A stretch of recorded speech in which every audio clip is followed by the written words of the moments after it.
अस्सलाम वालेकुम स्टूडेंट, कैसे हैं आप लोग। उम्मीद करता हूँ सब लोग ठीक होंगे, खैरियत से होंगे। तो स्टूडेंट, आज की इस वीडियो में हम MCM 301 communication skill quiz number 2 जो है वो सॉल्व करेंगे। ये आपका क्विज़ नंबर 2 है, जिसकी ड्यू डेट जो है वो 2 जून है।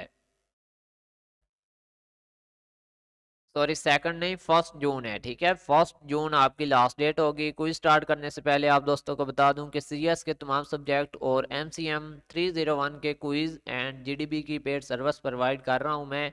अगर कोई स्टूडेंट क्विज या GDB बनवाना चाहता है तो सामने स्क्रीन पे मेरा व्हाट्सएप नंबर है, इस पर रब्ता करके आप बनवा सकते हैं। तो करते हैं हमारे क्विज को start. All of the following correct about rule of finding a topic of speech exact. तो स्टूडेंट, इसमें जो चीज़ें आती हैं, इलेक्ट्रिक रेडिकल इंडेक्सेस जो है, आई थिंक ये नहीं आते। यहाँ पे गैदरिंग होता है, ठीक है। ये सारी चीज़ें इसमें पाई जाती हैं, ठीक है। Rules of finding a topic speech, इसमें देखें ये सारी चीज़ें हैं। डिसीजन ऑन टॉपिक एयरली, ठीक है। Choose a topic you are interested in, ठीक है, ये चीज़ें भी आती हैं। बीइंग अर्ली, ये भी आता है, ठीक है। ये देखिए, बीइंग अर्ली भी आता है।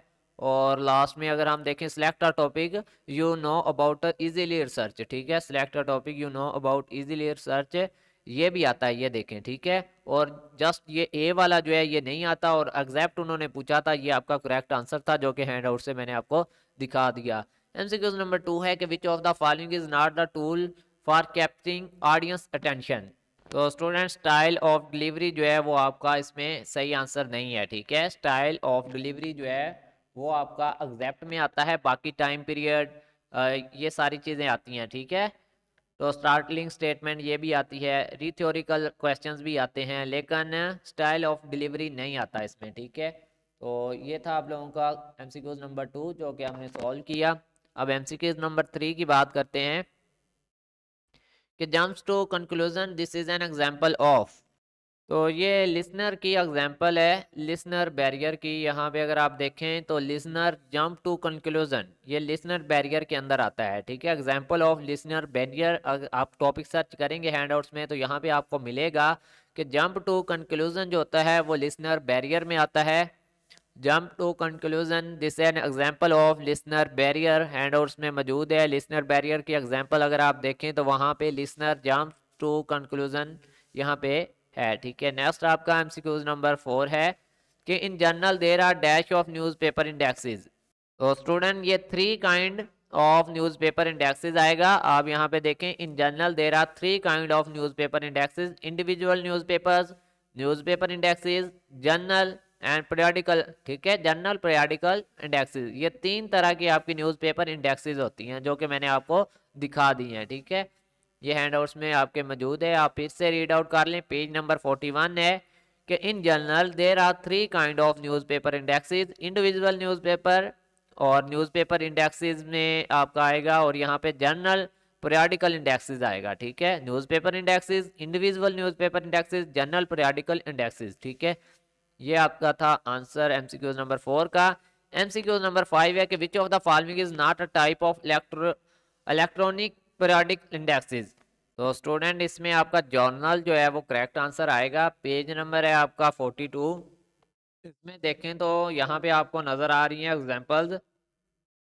यहाँ पे वर्ल्ड वाइड वेब है, CD रूम है, ठीक है।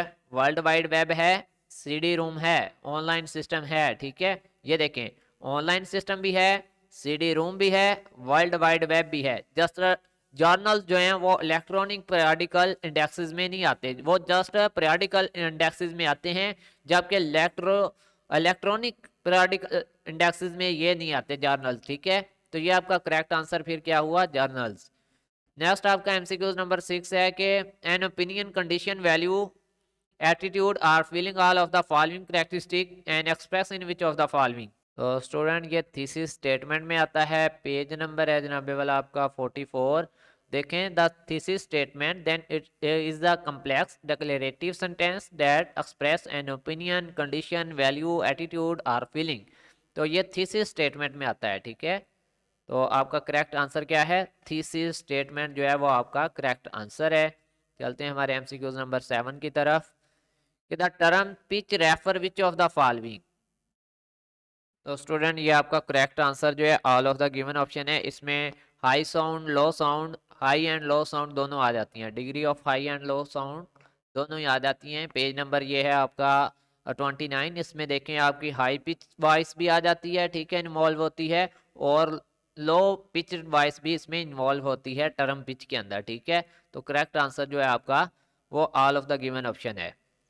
नेक्स्ट है जनाब आपका MCQ number 8, which of the following refer to the degree of highness और लोनेस ऑफ द साउंड। तो ये अभी हम पढ़ के आए, क्या था, पिच था, ठीक है।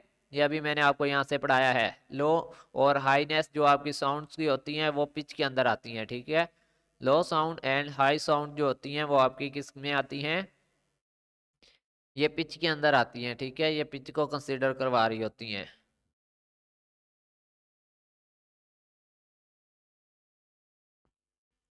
ये आपको मैं हैंडआउट से भी मजीद और दिखा देता हूँ। ये देखें, the terms pitch refer to the degree of highness और लोनेस ऑफ द साउंड, ठीक है। यहाँ से हमारा पिछला एमसीक्यूज भी बिल्कुल क्लियर हो गया कि उसमें हाईनेस एंड लोनेस ऑफ साउंड्स की बात हुई थी, इसलिए हमने all of the given option लगाया था। अब यहाँ पे पिच का पूछा था कि ये किसको रिलेट कर रहा है, तो ये पिच को रिलेट कर रहा है, ठीक है, तो इसको रेफर कर रहा है। नेक्स्ट आपका एमसीक्यूज नंबर 9 है कि while you plan to make a good speech you must be engage in which of the following. तो स्टूडेंट आपका करेक्ट आंसर है ऑडियंस सेंटर अप्रोच, ठीक है। ऑडियंस सेंटर अप्रोच जो है वो आपका करेक्ट आंसर है, ठीक है।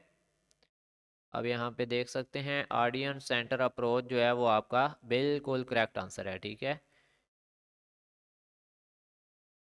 तो नेक्स्ट चलते हैं हमारे एमसीक्यूज नंबर लास्ट की तरफ, एमसीक्यूज नंबर 10 की तरफ। और ये है कि which type of speaking relies on speaking notes. तो स्टूडेंट ये आपका बी वाला करेक्ट आंसर है, ठीक है। और ये आपका पेज नंबर 57 पे मौजूद है स्पीकिंग वाले ऑप्शन में, ठीक है। इस पैराग्राफ के अंदर आपका आंसर है, ठीक है। इसको आपने रीड कर लेना है, फिर आपको ये अच्छे से समझ आ जाएगा। Which type of speaking relies on speaking notes, ठीक है। तो स्पीकिंग नोट्स जो है वो आपका इसी के अंदर है, इसी पैराग्राफ के अंदर, ठीक है, रिलाइज ऑन स्पीकिंग नोट्स। तो करेक्ट आंसर आपका यही है, ठीक है। तो स्टूडेंट हमारा एमसीक्यूज जो है वो कंप्लीट हो चुका है, ठीक है। तो इसको सेव कर देते हैं। अगर आप लोग भी अपना क्विज़ पेड बेसिस पे करवाना चाहते हैं तो सामने स्क्रीन पे मेरा व्हाट्सएप नंबर है, इस पर रब्ता करके आप अपना क्विज़ जो है वो अटैम्प्ट करवा सकते हैं। तो मिलते हैं न्यू वीडियो में, तब तक के लिए अल्लाह हाफिज़, फ़िमानिल्लाह, अपना ख्याल रखिएगा। तो ये वैसे मैं देख रहा था, ठीक है, हमारा जो क्विज़ है वो कंप्लीट हो चुका है।